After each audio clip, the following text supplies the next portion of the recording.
Clemmer, coming to you from Kitchener, Ontario. For those of you who don't know where the center of the universe is, or at least the center of my universe, it's about 60 miles west of Toronto.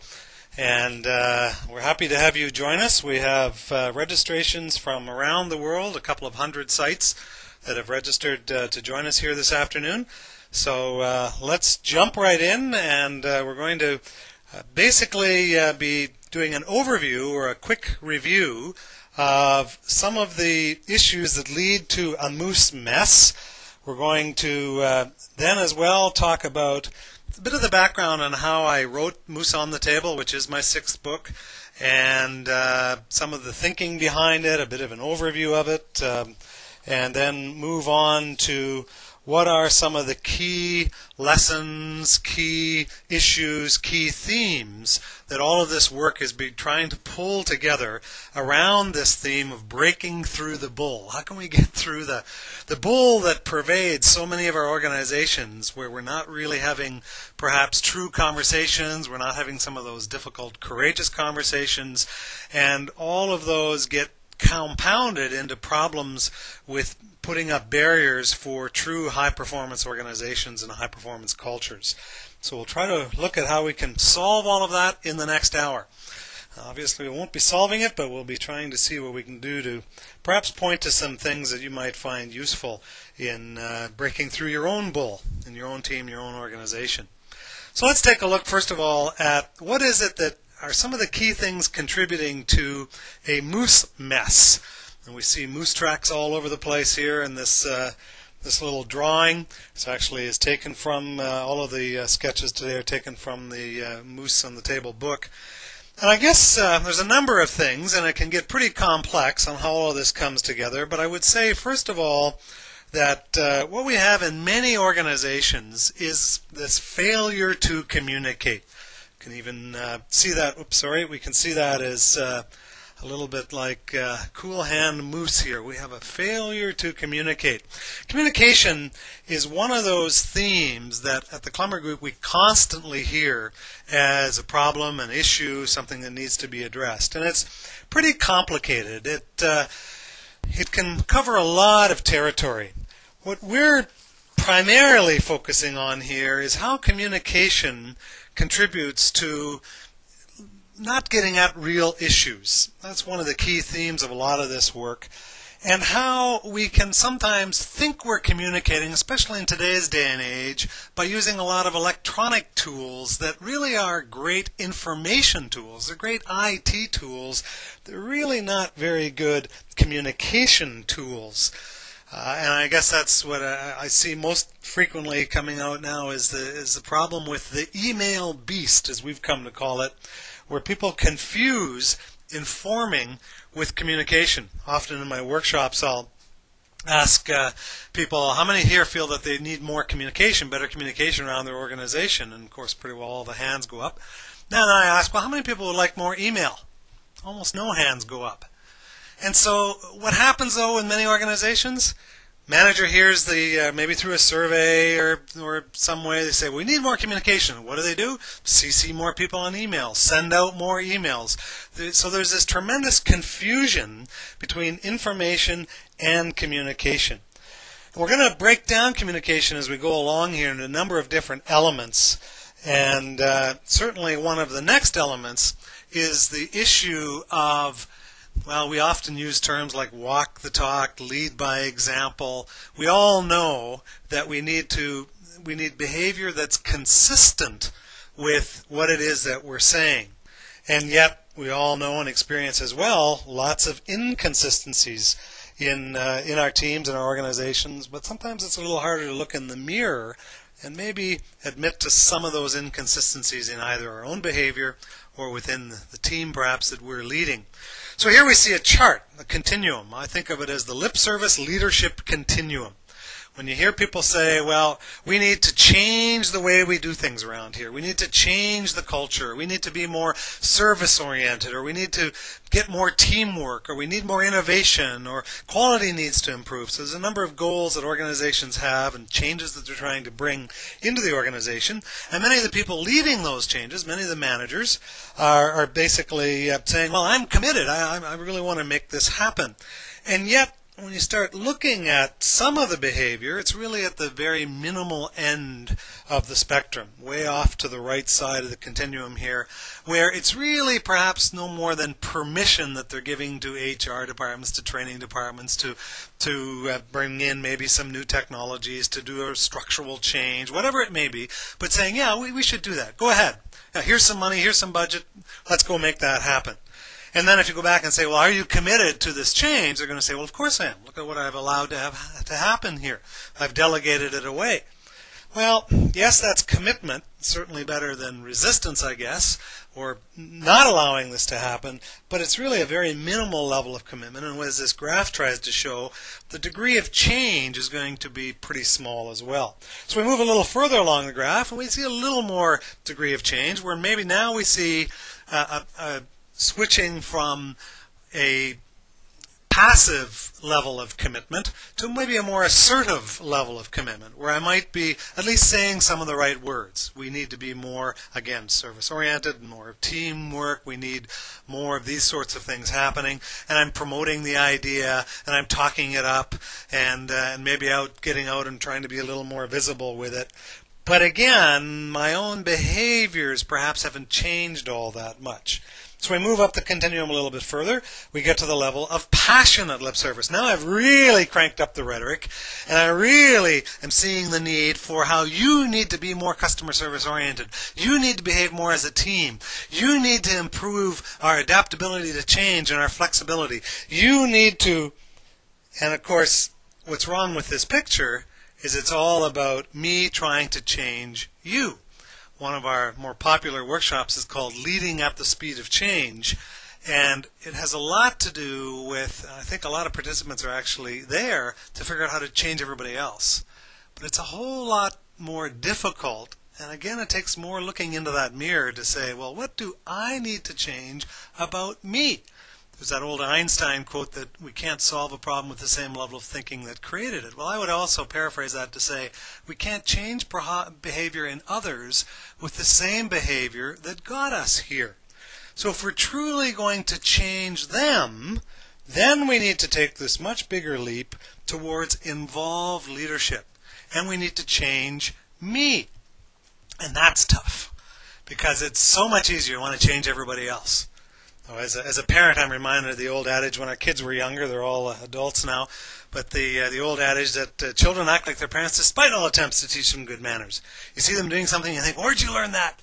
And if you're really honest and you really look deep in that mirror and you think about walk the talk and lead by example, you can say, well, I can clearly see that you learned that from your mother.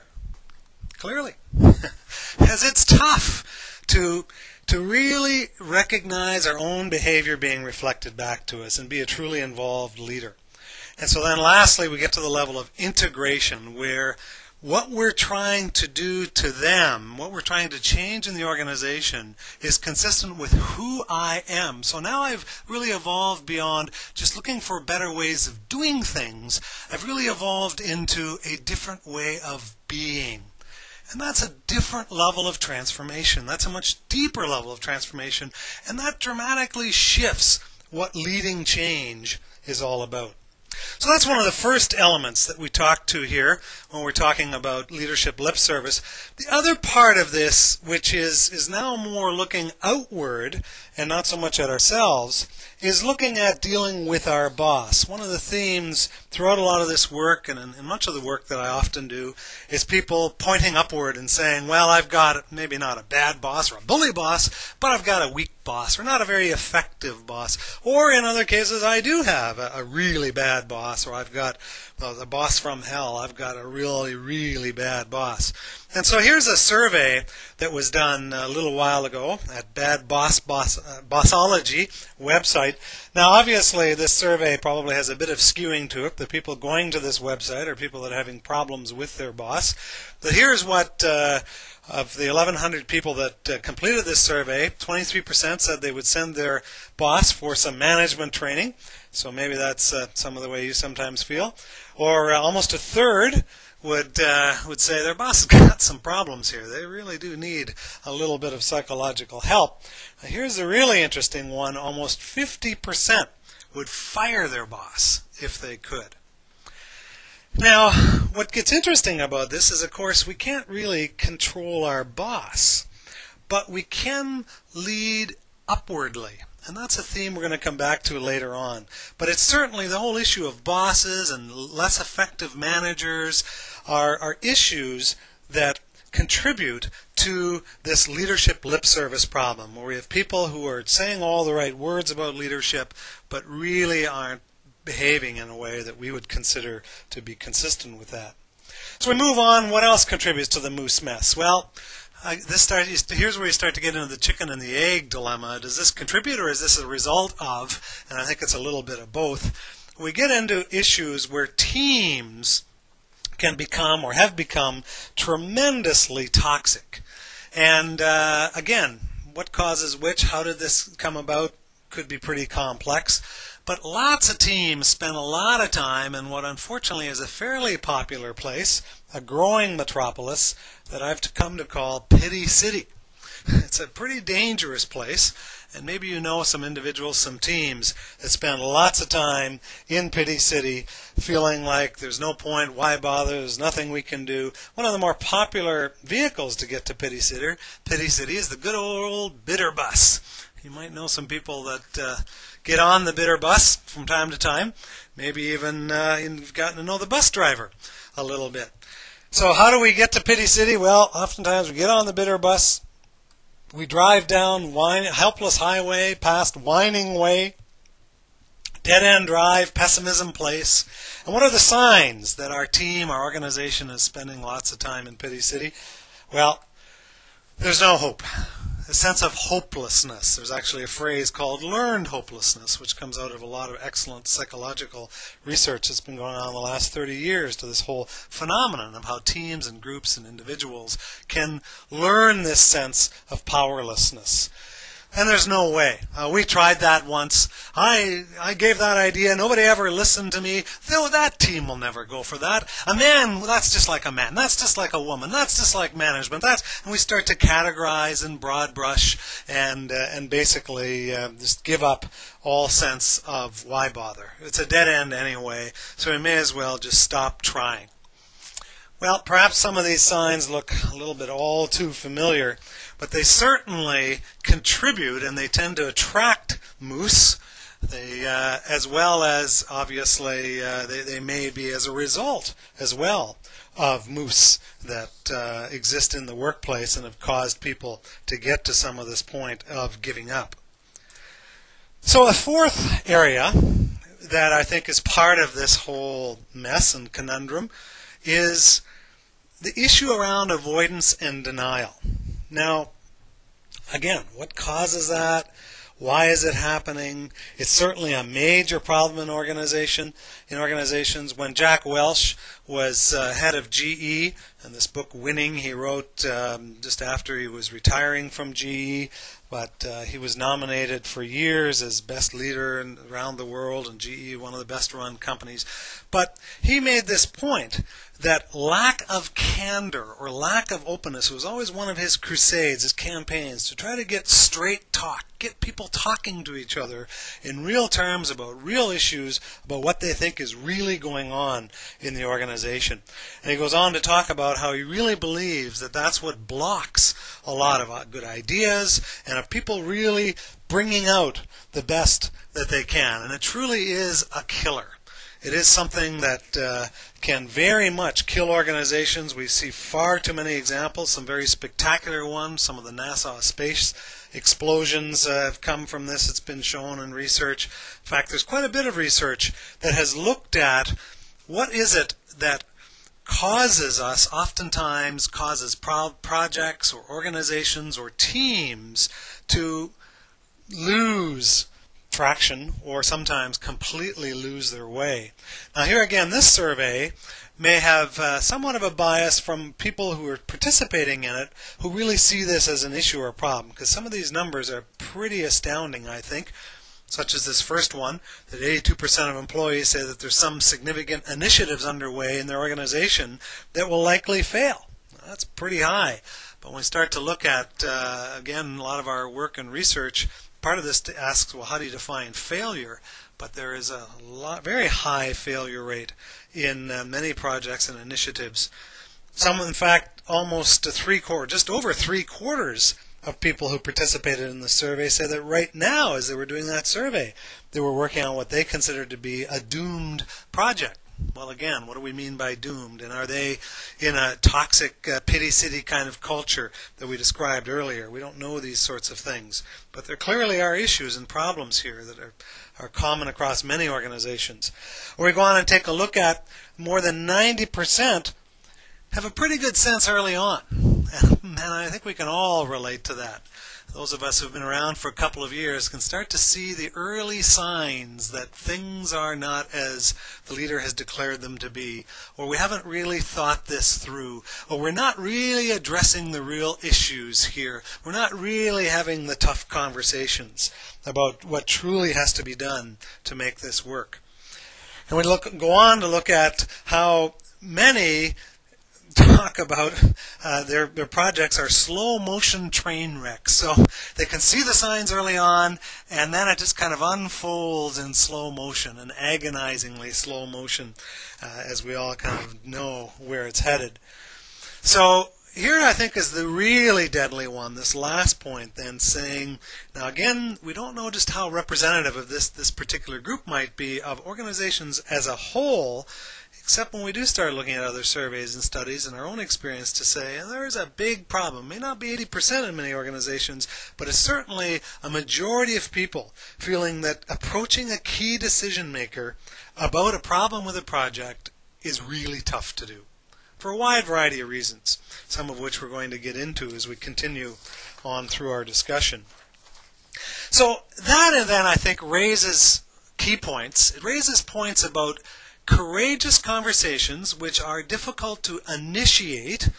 And so I think that's a lot of what this slide is talking to, is that for us to raise the red flags, for us to talk maybe to our boss or more senior management or other team members and to say, hey, I'm not comfortable with how things are going or where this is going, that's tough. That takes a lot of courage. But I also think it takes a lot of courage on the flip side, as we see in some of the work of Daniel Goleman in a moment, which is listening to some of those difficult conversations. So we'll look at that in a second. But here's a last little bit of reflection, and the title of this article itself, I think, is interesting, is Silence Killing Your Company.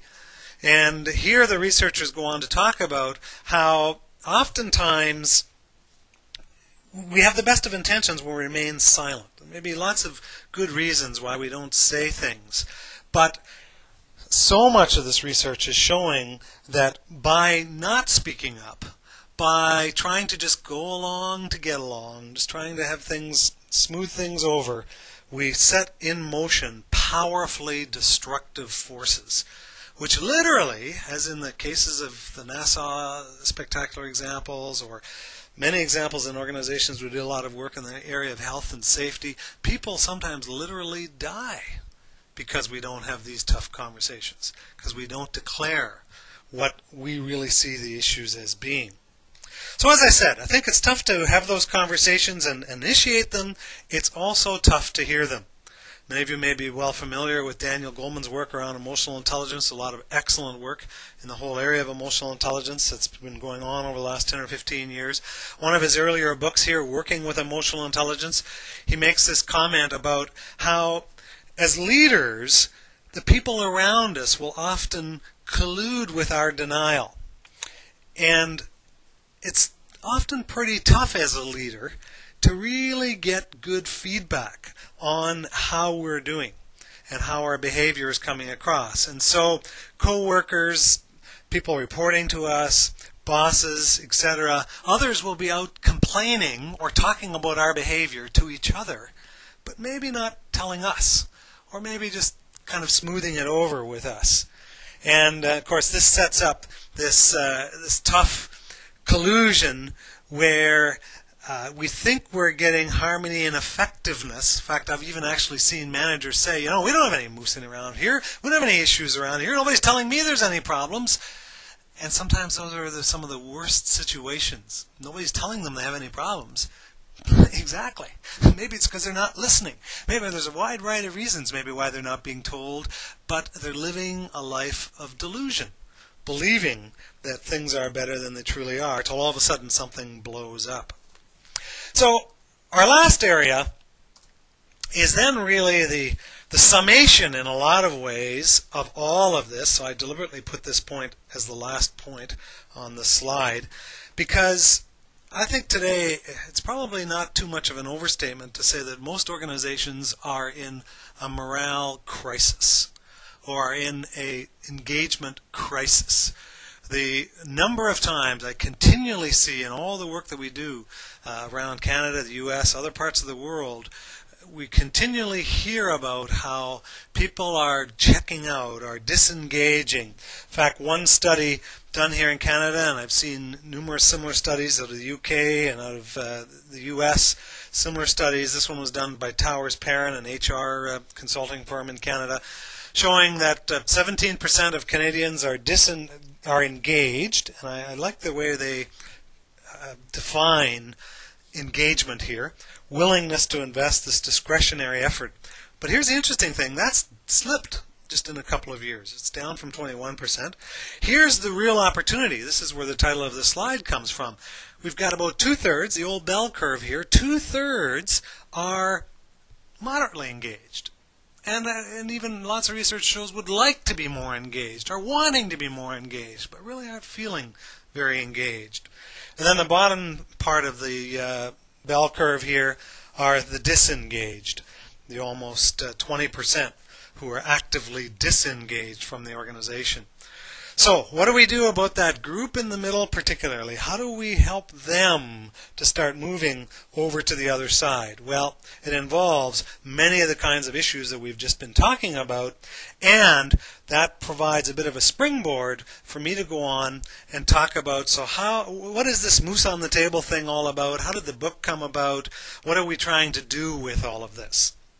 So, first of all, let me just start at the beginning. Anybody who may not be familiar with the basic metaphor, I guess it's very Canadian, but it's the idea that there's a team, a group meeting, and conversations are going on, things are happening, and there's this great big moose standing in the middle of the meeting room table, and everybody's just kind of ignoring it. They're passing things around its legs, they're looking through the legs at each other. The moose is eating off of one end, maybe dropping moose pies off of the other end. But people are just not really, no one is saying, whoa, wait a minute, time out here. What's with this stupid moose? How do we get this moose out of the way so that we can really get on with things and have real conversations and really deal with issues? So that's the basic premise. Now, I've been using the moose metaphor for probably 10 years or more, working with all different kinds of teams and groups. And in fact, in one of my, in a number of my earlier books, especially in the previous book, The Leader's Digest, there was a whole section there. The workbook that goes with that material has some moose hunting components to it. Both of these books are built around a set of leadership principles that I tried to make explicit. Growing the Distance was more about internally applying the principles, getting the courage, getting the self-leadership, and then Leader's Digest more about leading others.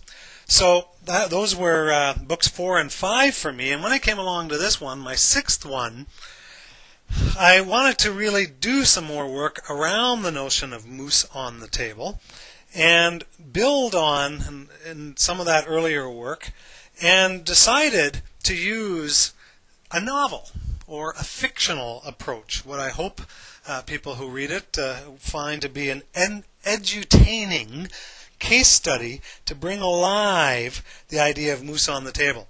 Because what we've been finding over the years is that oftentimes if you can make some of this playful, you can open up these dangerous, difficult conversations if you can maybe keep it a little on the lighter side, certainly on the safe side. You're trying to find safe ways to open up these conversations. Here's an example. One of our clients for the last 3 or 4 years has been using the Leader's Digest extensively in a worldwide health and safety program. It's Barrick Gold. They have operations around the world. They are a Canadian-based company. So this is an example of a little moose that they have here with the Barrick t-shirt on and the hard hat. And in fact, in their Australian operation, they have one of these little guys hanging up around the office. In the event of an issue, grab moose. In their African operation, they have a big plywood cutout of a moose. And if it shows up in your office one day or shows up at a meeting, you know that somebody thinks we need to talk. Well, again, these are examples of ways of trying to bring a little bit more fun, create a bit more of a safer environment for opening up these conversations. So, how did this all come together? Well, here's where actually the book took shape. Here's the journey within the journey. I know everybody will have a lot of sympathy for me to know that this was about 3 years ago in Cancun. I attended a writer's workshop on, because I'd never written a story before, never written fiction before. So this was actually a view from my balcony window. Honestly, I was working. In fact, the journey within the journey, and stop me if you've heard this one before, it's about a ghost, a Hollywood scriptwriter, and a moose who swim up to a pool bar. See the little pool bar down there? Well, obviously I'm kidding, but those are some of the key characters. As I went to Cancun about 3 years ago, I had all of this stuff about moose, all this background I've just given you. I just finished the Leader's Digest, and I was thinking about how could I illustrate and bring all of this alive? What could I do? And so I was beginning my own journey to explore deeper the issue of journeys. And one of the things that took me to Cancun was I specifically wanted to attend this workshop because one of the key presenters there and one of the key instructors was a man who had done a lot of work with Joseph Campbell's work. Now, Joseph Campbell, I had read his book, The Hero with a Thousand Faces. I really loved a lot of his work around mythology. Joseph is no longer with us, so that's kind of the ghost part that I would see, but his work certainly stays with us. And Joseph had studied for decades all kinds of cultures and across time and across the world to look at what are the common themes that emerge in mythologies, in storytelling, in the hero's journey. And each of us is on our own journey, whether it's our life journey, whether it's a particular project, a major crisis or problem that we've been dealing with. We're all on our own journey in one way or another. So I find Campbell's work just resonates so much with me at that deep personal level, and then it's so helpful, I think, to as a writer, to start thinking about, so how do we spin the tale? How do we pull this together? So Campbell, in this comment that I took from his book, he talks about how myths or stories are the secret opening through which we really get into this, what others have talked about as the universal mind or the deeper psyche. Carl Jung, others have talked about how we have these deeper archetypes within humankind, whether they show up in religions or philosophies or arts or sciences or technologies, that they all have these similar themes or archetypes to them. So that was kind of the background, and the man that I wanted to spend some time learning from, and I learned a tremendous amount from him, was Chris Vogel. And Chris had written a book called The Writer's Journey, which before going to Cancun I hadn't heard about, but I got a copy of it and absolutely devoured it there and spent a lot of time with him, and it was enormously useful. Chris spent decades in Hollywood using Campbell's work to look at screenplays of major motion studios. In fact, I had heard that Campbell was a consultant to George Lucas around the Star Wars stories. So Chris picks up on the same theme that we just saw in Campbell's comment.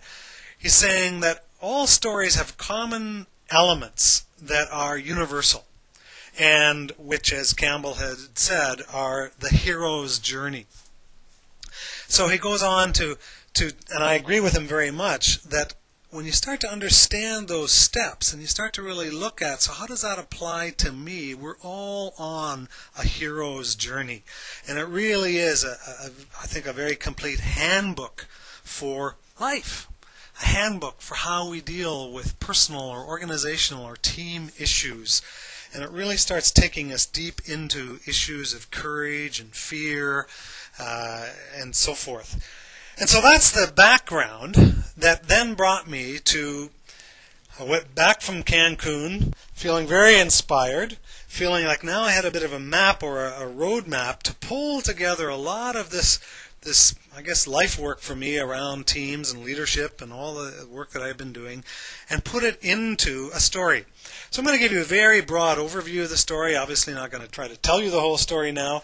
You can go to mooseonthetable.com if you don't already have the book. You can download an ebook there, an audio book, or purchase the book. If you are coming to our workshops in Canada in April, you'll get a copy of the book, and you'll also, in fact, you can download the book once you register. So I'm just going to give you a very broad overview here of what is it that the book is trying to bring forward. It's based around a character by the name of Pete Leonard, and as a little bit of an aside, most of the characters in the book, their names mean something. Pete Leonard's name means stone or rock, and Leonard means lion-hearted. And I play with that within the book. So I had a bit of fun with some of that. And each of the characters, their names have a little bit of meaning. But in the first chapter, Pete Leonard is really stressed out. He's actually at the doctor. He's got some medical problems, health problems starting to show up. Pete is in mid-age. He's approaching 50. And he's really gone into this mode of going along to get along. And it's not serving him very well. And he's starting to medicate himself, a little too many painkillers and a little bit too much booze, and just trying to keep himself on track through medication, really. And so we meet Pete, and then we meet Pete's boss, who is, well, I decided to make him a little bit extreme. His name is Doug, and I started to push him out to the edges a little bit as a real example of a bully boss. A little more extreme perhaps than what we often see, but certainly I have ran into bosses like this.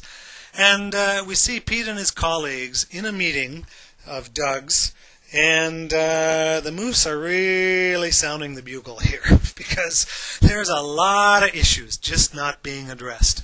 They get talked about after, they get talked about in the hallways. They're really not being addressed in the meeting.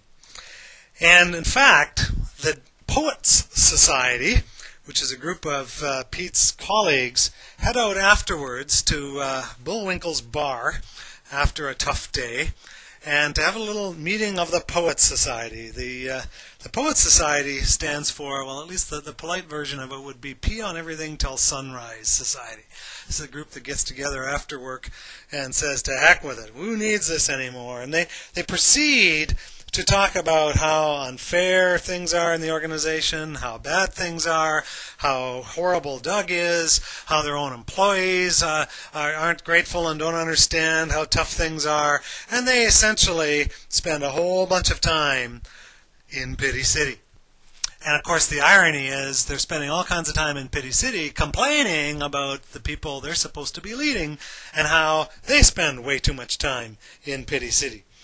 And hopefully the irony of some of those scenes is kind of clear to whoever's reading the book. So then we move on, and we now start to get into some core concepts. I'm going to come back to some of those concepts later on, but we meet another character in the book who turns out to be a bit of a mentor character in the hero's journeys. Mentors are people that often either show up, sometimes we don't invite them, sometimes we go look for them, but they're all part of our hero's journey. We need mentors, we need teachers, we need helpers. So in this case, Jason shows up.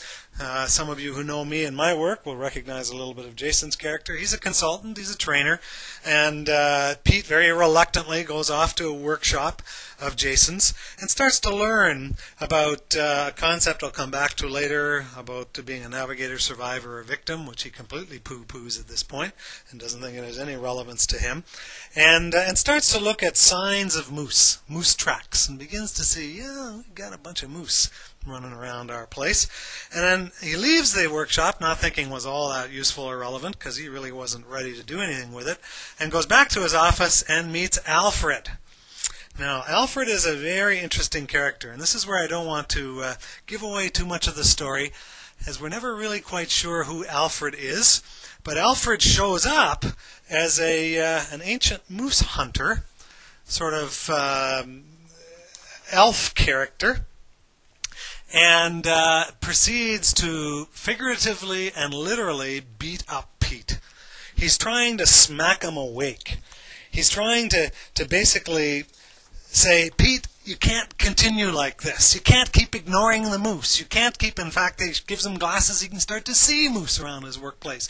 He's trying to get him to take the mantle of leadership, to really start to do something, to stop being a victim of everything that's been going on around him.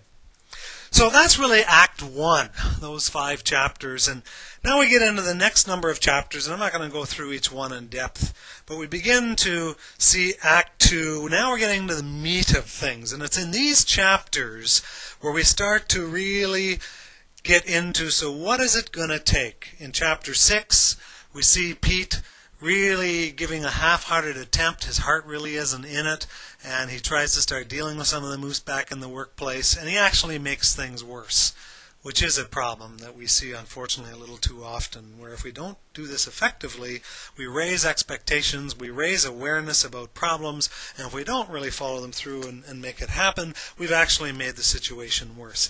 In Chapter 7, Alfred tells him a story. Tells him a story about the mighty Maynard, which is a story basically of complacency.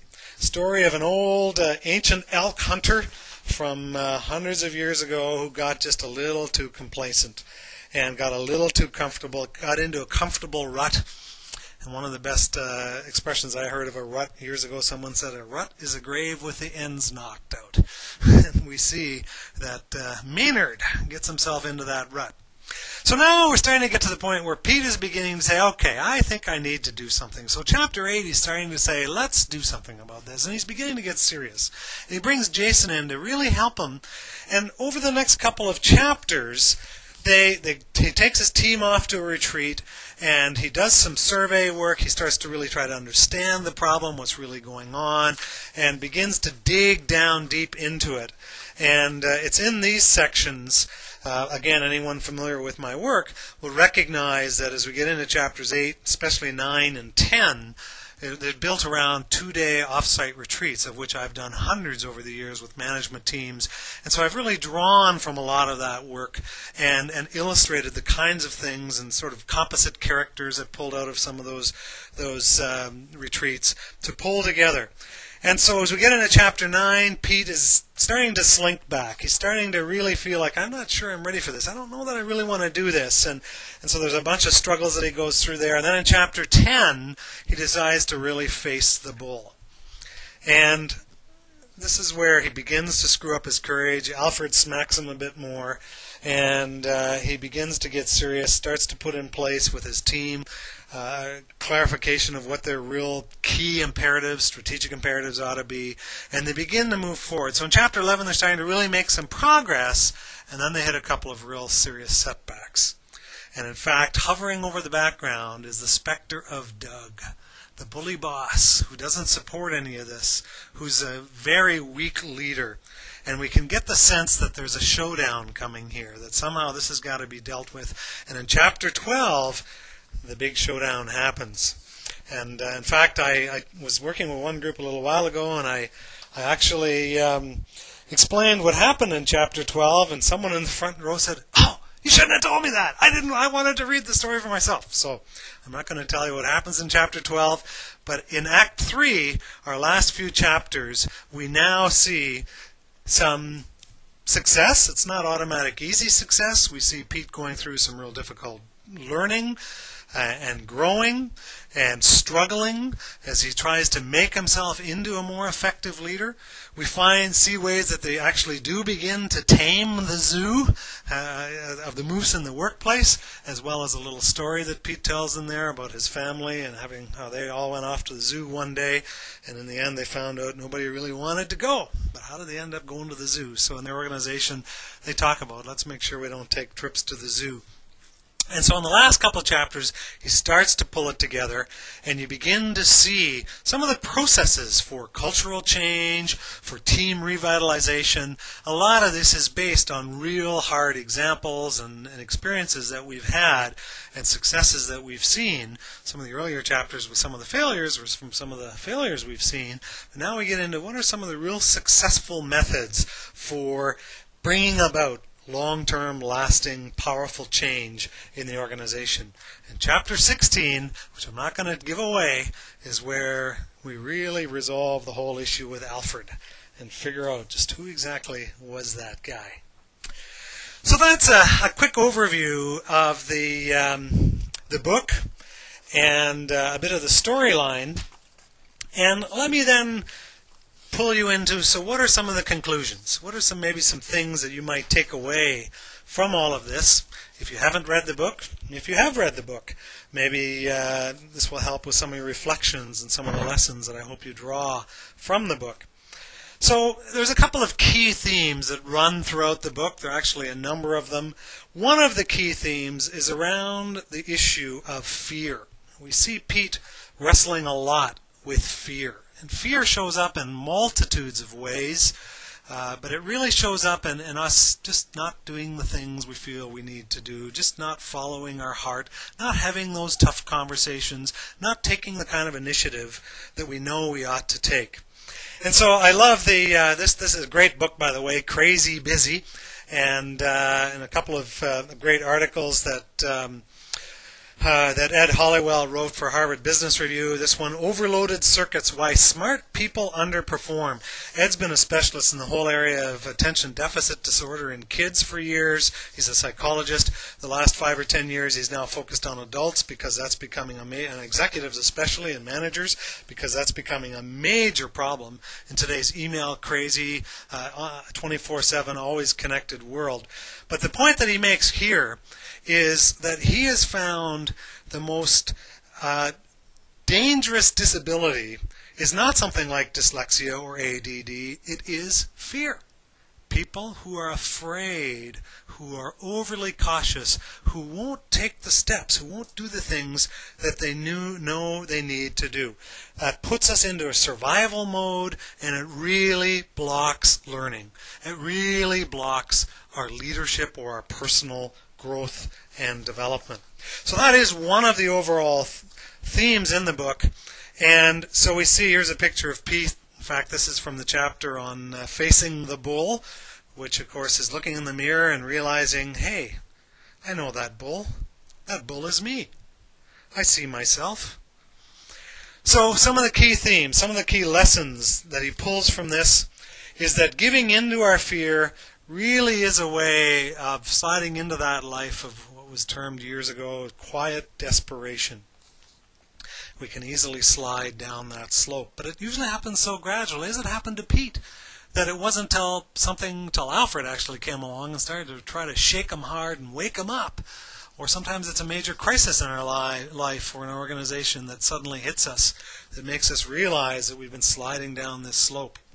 So another theme then is around courage, and there's lots of discussion throughout the book about courage.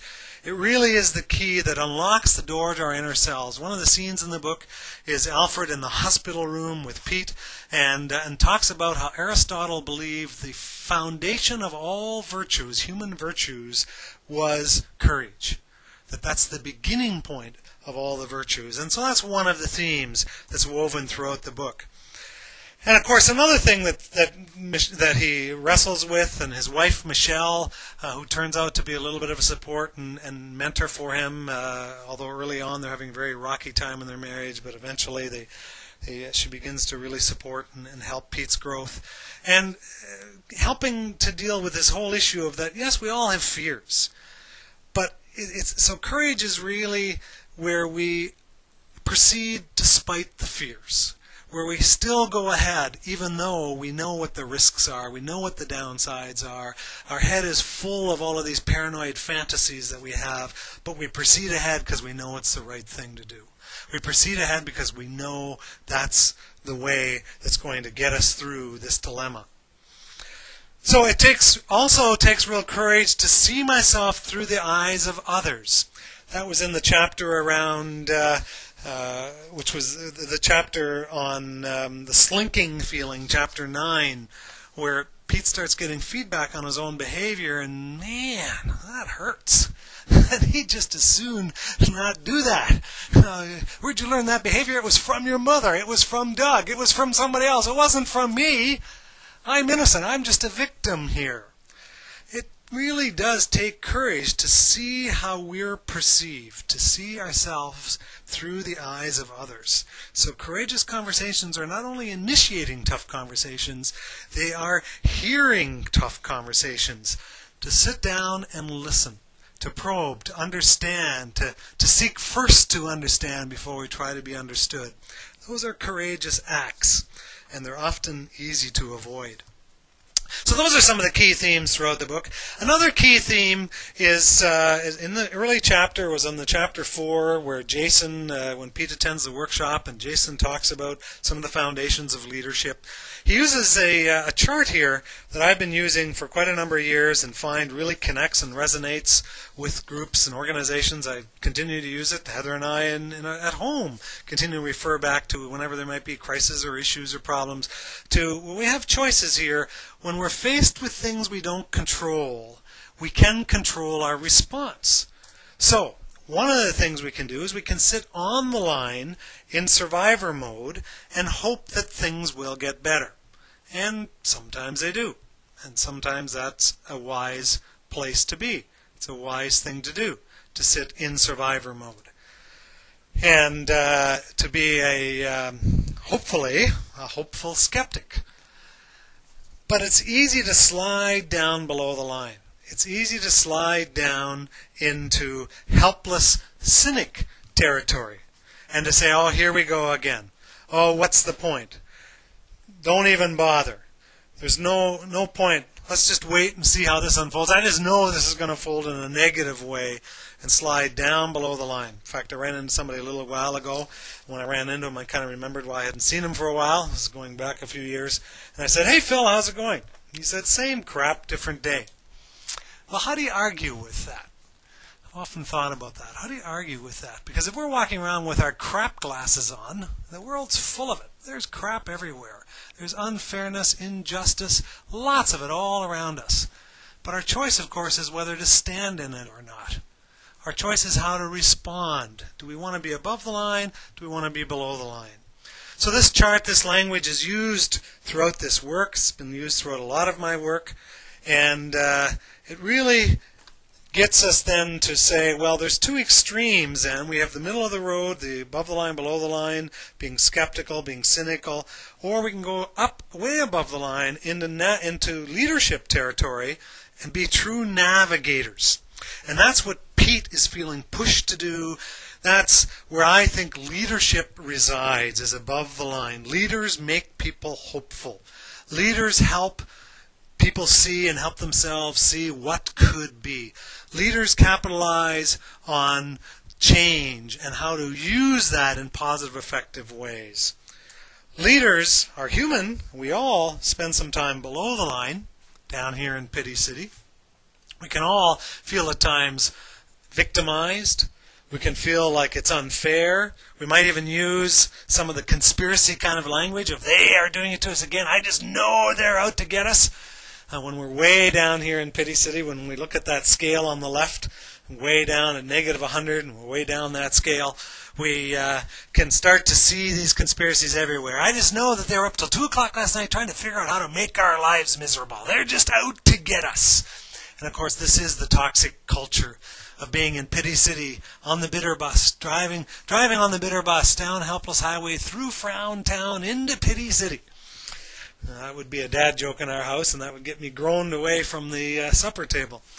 But that is, we have to pay attention to, are we sliding down below the line, as Pete certainly was, as many managers and leaders often do, because maybe they do have ineffective bosses. Maybe there is a big bureaucracy that they're dealing with. Maybe there are lots of problems and issues. Maybe customers are being unfair. Maybe there's people are showing up at work with baggage that they shouldn't bring to work. All of that is happening.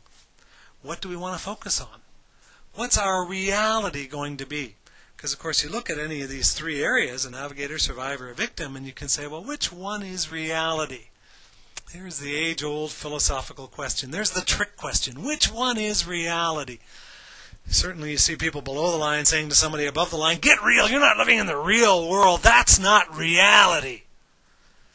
Well, what is reality? And of course what we know is that reality is what we choose. Reality is our perception. And that's one of the key lessons that Pete learns. The reality is our perception, and we can choose our reality. So those are some of the key lessons. Other things that are woven in, which you'll see in this agenda that I'll get into here momentarily, are more around team and organization effectiveness. So I'll come back to that theme in a moment. For those of you listening here in Canada, there are a series of workshops in May. You can learn all about them at breakingthroughthebull.com. You can register if you haven't already and get lots more information. Any of this material, whether it's the Moose on the Table or the earlier material, you can at CLEMMER.net, our main website. You can look at all different sorts of customized workshops that are available, or send Heather an email if you'd like to explore putting something together, a half day, a 1 day, 2 days, a retreat, whatever it may be, a keynote presentation for your organization. So I'm going to wrap up with a bit of an overview of the workshops. Now, of course, that can look really commercial, but what I hope to combine this with, so that you can also draw some lessons from this, is what these workshops represent, or what this workshop outline and design represents, is what I think of as the best practices of leadership, change, and organization effectiveness, and certainly the issue around culture, one of the big themes these days. So what are the elements that have to do with high performance culture, high performance team, high performance organization? What are the core elements? Well, I think it starts with increasing awareness of our own journey, our journey within. And inevitably in any of my work, and certainly within these workshops, I'll touch a little bit on the work of emotional intelligence, because I think it's pretty powerful empirical research now that brings a lot more light to this issue of what is leadership. Leadership is such a nebulous, fuzzy term. So I think that leadership is an inside job. We lead from the inside out. So what is our own inner journey? How aware are we of where we're at in our inner journey? And then what kind of culture are we currently living in? Are we currently part of? That either we may become victims of, so maybe the culture is pulling us down, as it did with Pete, or maybe our own leadership is creating a culture that isn't really what we'd like it to be. So we're going to spend some time here, and I think early on in any kind of change or improvement process, we have to do a bit of as-is analysis. So where are we currently at? What's the current culture? And then those 5 points that I showed earlier around, in fact, I'll flip back to them, the moose mess. We'll do some assessment around that, and again, I think it behooves all of us to spend a bit of time looking at some of those kinds of issues and saying, well, to what extent, back to Einstein's comment, we can't change a problem with the same level of thinking that created it. We can't get ourselves out of a moose mess with the same approaches that got us here. So if we're going to get out of this, we're going to have to do something different. We're going to have to change our approach. So let's take a look at maybe what got us here, and where we, and is our team, and is part of our culture that we're spending a fair bit of time playing the blame game, trying to figure out who's at fault, who's wrong, rather than maybe what went wrong and what we can do to move from there. The chart I just took you through, navigator, survivor, victim. I think that's a fundamental chart to leadership, to culture, to team effectiveness. I've used that now in so many situations and continually find that it's a very powerful framework. And there's a point of which I can give an example that with almost all of this material that I'm going through, you'll find on our main website, CLEMMER.net, articles, video clips. There's dozens of video clips there. You'll find one where I'm going deeper into that chart. There's articles using that chart, or any of the material that you see here. So you're welcome to go to the main website. It's all freely available. Then I think, especially as we're getting into the issues about moose and the moose mess, is to really look at what are the signs of the moose. Let's do some assessment of whether we're falling into these traps. You'll find these 10 signs. If you're wondering what they are, you can actually do an online assessment at mooseonthetable.com. The 10 signs of the moose are there. When you click on, I think it's quizzes or assessments or a tab like that on that website, and you can do a quick check on how you think you're doing with these moose tracks. We touched a bit on this. I certainly in workshops get deeper into it. The differences between courageous leadership, above the line, being a navigator, making things happen, initiating tough conversations, hearing tough conversations, or being a fearful follower, giving in to the dark side, giving in to our fears, and just going along to get along, just going along with others, not wanting to make waves, and becoming a part of the conspiracy of silence, killing our teams and our organizations softly with silence. Another fundamental piece of pretty well all of my work actually goes back to my very first book. The VIP strategy has shown up over the last 20 years lots of times. The balancing of management and leadership, the head, the heart, left brain, right brain, the yin, the yang. I think this is critical. We get into many organizations where there's too much of a narrow focus on one or the other. We need to bring both of them into balance. And we see later on in the retreat with Pete that that's very much what they get deeper into, is looking at both the soft, the so-called soft, and the hard side of the organization. Now, how do we build trust and teamwork? Again, one of those terms, like the word communication. Trust gets used a lot, but what does it really mean? What are the roots of mistrust? Teamwork gets used a lot. What does that really mean? What is it that causes us to get off track with teamwork? There are some core elements there, and in this workshop and others, we get into what those are. Moose hunting. Having some specific approaches, some specific ways of hunting moose. If you do the quiz on the Moose on the Table workshop, and if you score anything less than perfect, you'll the next screen you'll be taken to are a series of ideas and things you can try to do some moose hunting, to play with the concept, to apply some of the things that Pete was doing in the book, many of the things that are in the earlier workbook on the Leader's Digest. But we need methods. We need safe, effective ways to get people to have these conversations. We also need a roadmap. We need a pathway. We need a framework. We increasingly find, and we work with quite a number of organizations over multitudes of years as we help them lead change and cultural transformation in the organization. And having a framework, you'll find ours on our website in the models and framework section, and there's a whole assessment section there. You can get deeper into all the elements of the framework, which really is what Pete is using in the book.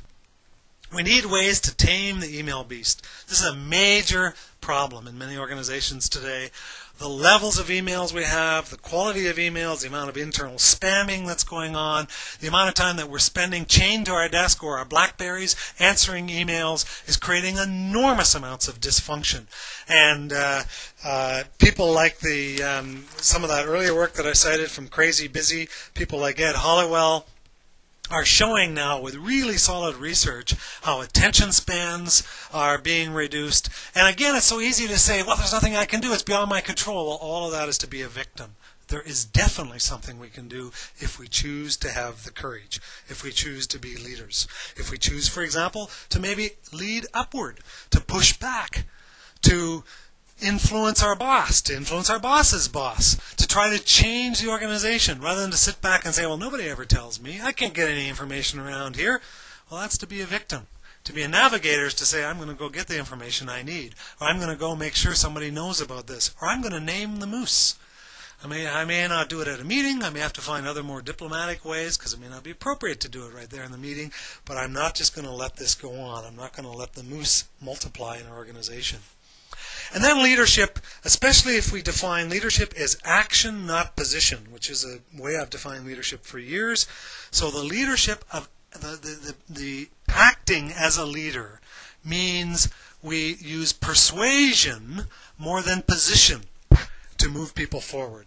So what are some of the tools and techniques of mobilizing, of engaging, and influencing?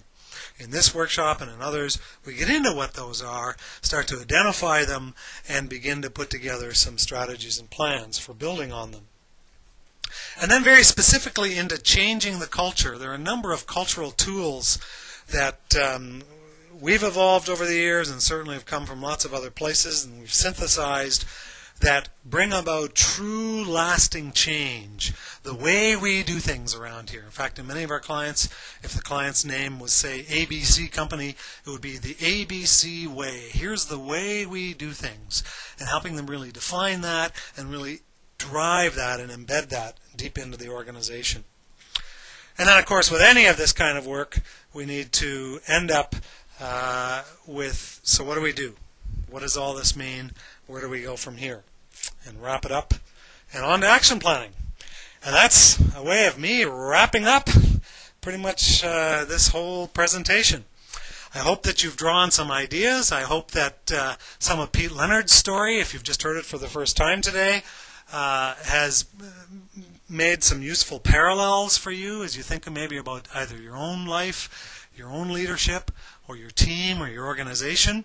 There are many other resources on the 3 different websites, our main CLEMMER.net website, mooseonthetable.com website, or the website dedicated strictly to this workshop series in Canada, breakingthroughthebull.com. So you're welcome to check all of that out, and as always, we're happy to get emails, calls from you, and explore any of this further. So thank you very much for joining with us today, and happy moose hunting.